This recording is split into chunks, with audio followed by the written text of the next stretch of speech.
Ассалаумағалейкум, құрметті қайырымды жандар. Міне бүгін Құдай қаласа аз қамтылған отбасыға көмек қолын созайық деп келіп тұрмыз. Қазір мынау өзіңіз көріп тұрғандай базарға келіп, қолдағы бар тиынмен азын-аулақ азық-түлігімізді алып, сол отбасына жеткіземіз. Және де осыған қол ұшын беріп жатқан апайымыздың, Құрманкүл апайымыздың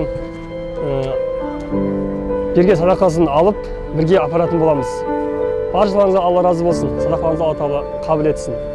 Құрметті достар, міне бүгін енді жаңағы сіздердің жіберген қайырымдылық теңгелеріңіздің бәрі мына 6690 теңге болды. Қазір осы Құрал апайдың берген продуктысынан бөлек, тағы да осы ақшаға толықтай продукт алатын боламыз.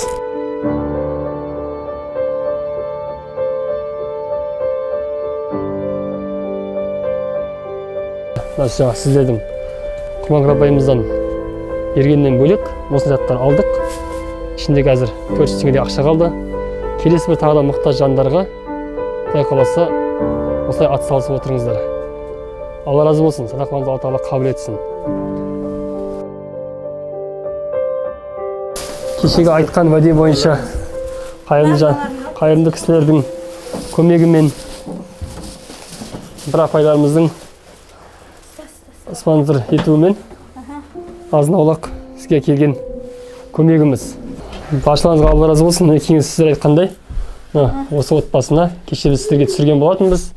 Келеміз, көмек көрсетеміз деп, міне сіздердің көмектеріңізбен, сіздердің берген садақаларыңызбен осындай азын-аулақ азық-түлігімізді келіп табыстап отырмыз.